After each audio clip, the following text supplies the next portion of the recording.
কাজ কাজ আর কাজ, আর পারছি না জানেন। একটু যে আপনাদের সাথে গল্প করব তারও সময় নেই।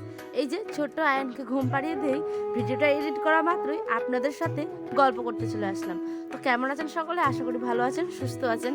আর দেখছেন এগুলো কি জিনিস, দেখেই কার কার খেতে ইচ্ছে করছে বলুন তো? দাঁড়ান দাঁড়ান, আগে ভিডিওটাতে সম্পূর্ণটা আপনাদের বুঝিয়ে বলছি। চলুন আজ নতুন একটি দিনের সাথে নতুন একটি ব্লগ শুরু করছি। আসসালামু আলাইকুম। উত্তর দিনাজপুর জেলার ছোট্ট একটি গ্রাম থেকে আমি পায়েল আমার নতুন একটি ব্লগে সকলকে জানাই অনেক অনেক ভালোবাসা। এই যে সকালবেলা হয়েই উঠানটাকে ঝাড়ঝাটা দিয়ে স্নান টান সেরে নিয়েছি জানেন। প্রত্যেক দিন দেরিতে স্নান করি, দুপুর 2টো 2:30 বেজে যায়, কোনোদিন 12টা। তো ভাবলাম চলুন, এই যে কাপড়ের মেলা লেগেছিল, সমস্ত কাপড়গুলোকে ধোয়া টোয়ার পরেই দেখবেন কাপড়গুলো কেমন ভিজে ভিজে যায় হালকা হালকা নিচে, তাই না? আর সেই সমস্ত ভেজা কাপড় নিয়ে কাজ করাটা একটা অস্বস্তিকর ব্যাপার। সেই জন্য ভাবলাম চলুন স্নানটা সেরে নিই। আর এই যে হালকা কুয়াশা আছে তার মধ্যেই কিন্তু সমস্ত কাপড় চোপড় ধোয়াধুয়ি কমপ্লিট। তারপরেই চলে যাচ্ছি হচ্ছে গিয়ে বাসন আনতে।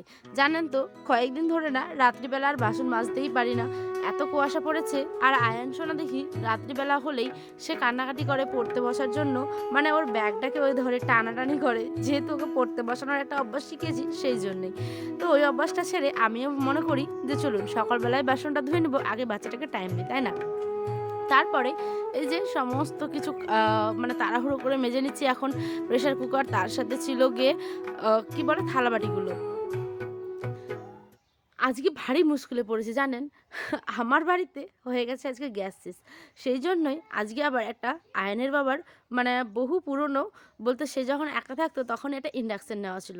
তো সেটাকেই আজকে কাজে লাগিয়ে নিয়েছি। অন্যান্য দিন চা করি, গরম জল করি, কিন্তু আজকে আবার রান্না করেছি প্রেসার কুকারে ভাত। আর তার সাথে করব হচ্ছে গিয়ে আলু সেদ্ধ, পাঁপড় ভাজা, আর একটা গতকাল রাত্রে ফুলকপি আলু তরকারি ছিল সেটাকেই গরম করে নেব। যেহেতু ইন্ডাকশনে রান্না করতে না অনেকটা দেরি লাগে জানেন। আর আয়নের আব্বাতে স্কুল যাবে সেই জন্য তার তাড়াহুড়ো। চলুন তার আগে এই যে গুঁড়ো করেছিলাম ঢেঁকিতে চালের আর কি গুঁড়োটা, তো সেটাকে রোদরে দিতে যাচ্ছি। তার আগে একটু নেড়ে নি, দাঁড়ান। চলুন নাড়া তো কমপ্লিট। এবার এটাকে আমি এই যে বর্মাদের বাড়িতে চালের মধ্যে মানে টিনের মধ্যে দিয়ে আসলাম। আর ওই যে পাশের কুলোটা দেখছেন ওটাতে কিন্তু আছে শুকনো লঙ্কা। আর এরম করে দেখতে বেশ ভালোই লাগে, তাই না? এই যে চালের উপরে আর কি। আর বাড়ির আমাদের কাজও শুরু হয়েছে ইতিমধ্যেই জানেন। আমাদের যে কালু লালু থাকে সেখানটা হবে গিয়ে ঢালাই। সেই জন্য দাদারা এদিকে পাথরগুলোকে মানে বেশ ভালো মতো পরিষ্কার করে নিচ্ছিল। আর বাড়িতে এমন নতুন কাজ শুরু হলে মনটা ভারী খুশি থাকে, তাই না? যাক, তাদের একটা পার্মানেন্ট ব্যবস্থা হচ্ছে, সবসময় কাদার মধ্যে আর থাকতে হবে না। ঘরে এসে দেখি আমি তো বিছানাটাকেই গোছাইনি। তারপরে চটজলদি এই যে ব্ল্যাঙ্কেটগুলো ভাঁজ করতে এত বিরক্তিকর যে কি বলবো। এটা আরেক সময় আয়নের আব্বাই করে, আবার কখনো কখনো আমিও করে থাকি। তো সেই জন্য এই যে চটজলদি করে আয়নকে বসিয়ে দিয়েছি সাইকেলের মধ্যে। আর আমি এদিকে ব্ল্যাঙ্কেট 3খানা জানেন, 2খানা আমাদের আর 1খানা হচ্ছে আয়নের। তার মধ্যে এই যে পাতলা পাতলা কম্বল অনেকগুলো হয়ে গেছে, সেগুলোকেও ভাঁজ করতে হয়। এই বিছানা গুছানোর ব্যাপারটা খুব বিরক্তিকর লাগে, যখন তখন মনে হয় ইস, যদি ওরকমই টাঙিয়ে রেখে দিই, শুধু রাত্রেবেলা জাস্ট ঢুকবো আর সকালবেলা বেরিয়ে যাব। এত মানে সকালবেলা মানে মানে গুছিয়ে রাখো, তারপরে আবার রাত্রেবেলা ওটাকে মানে টাঙিয়ে ভালো করে সমস্ত কিছু চাপা দাও, একটা মানে বিরক্তিকর ব্যাপার জানেন। যে করে সেই বোঝে। আবার কারোর কাছে অনেক ভালো ব্যাপার, এটা আমার পার্সোনাল মানে মতামত। তো এই যে বিছানাটাকে ভালো মতো করে ঝেড়ে নিলাম আর টান টান করে দিলাম বেশ। আর এই যে কম্বল বিছিয়ে রেখেছি কেন জানেন? এই যে ঠান্ডার সময় বিছানার চাদরটা আরও ঠান্ডা হয়ে থাকে, সেই জন্য এই পাতলা কম্বলটাকে সবসময় বিছিয়ে রাখি। এই যে এবার রান্নাবাড়ির কাজে চলে এসেছি। প্রেসার কুকারে ভাত বসিয়ে দিব, সেই জন্য এখানে কয়েকখানা আলু কেটে নিচ্ছি। আলু সেদ্ধ ভাত যেহেতু করবো চট জলদি, সেই জন্য। চলুন 4-5টা আলুর মতো কাটা প্রায় হয়ে গেছে ভালো করে। আর এখন লাইনটাতে বসিয়ে দেবো। তার মধ্যে কিন্তু চালটাকেও ধুয়ে দিয়ে দিয়েছিলাম, হ্যাঁ। সমস্ত কিছু মানে রান্নাবান্না তো ওখানে হচ্ছে। আর এদিকে আমি সোপাটাকেও ভাজ করে নিচ্ছি ভালো মতো। চলুন একবার ভাতটা দেখে আসি।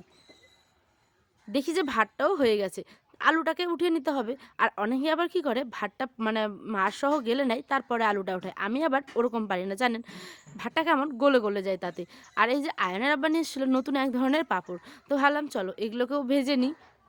তাই দেখি ভারী খেতে ভালো, তো মানে জিরে জিরে ফ্লেভার আসছে আর বেশ একটা নরম নরম ভাব। তাই চলুন কয়েকখানা বেশ ভেজে নিলাম। প্রথমে অল্প কয়েকটা দিয়েছিলাম, যে কেমন হবে না হবে তা তো জানি না।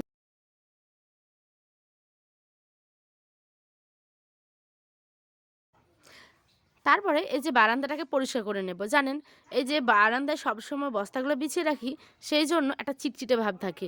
সেই জন্য ভালোভাবে করে বারান্দাটাকেও বেশ পরিষ্কার করব। আর কাঠি বারুনটা দিয়ে ঝাড় দিচ্ছি কেন জানেন?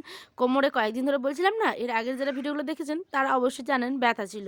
তো এখন আর মন চায় না যে ছোট বারুনটা দিয়ে ঝাড় দিই। যেহেতু এটা এখন কয়েকদিন ধরে অভ্যাসে পরিণত হয়ে গেছে। আর মানুষ তো অভ্যাসের দাস, তাই না? হঠাৎ করেই গন্ধ পাচ্ছি যে ঝাড় দিতে দিতে যে সাইড থেকে কিছু একটা ভাজা হচ্ছে। তাই দৌড়ে চলে আসলাম মায়ের কাছে।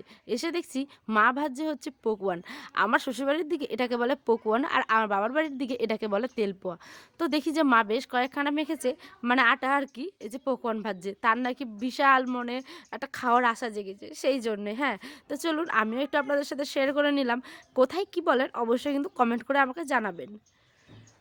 তো চটজলদি তো মা জাস্ট ভেজে নিচ্ছে, আর আমিও কিন্তু ২ খানা খেয়ে নিয়েছি।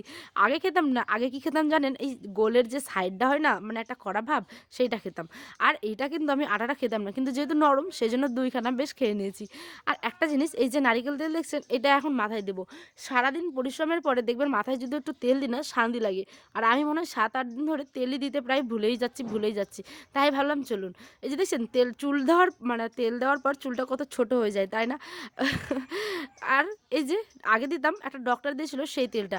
কিন্তু আয়ান যবে থেকে হয়েছে তবে থেকে আমার প্রচুর চুল উঠে গেছে জানেন। তবে আর চলি, দেখা হবে অন্য একটি ব্লগে। সকলে ভালো থাকবেন, সুস্থ থাকবেন, আল্লাহর কাছে দোয়া করি।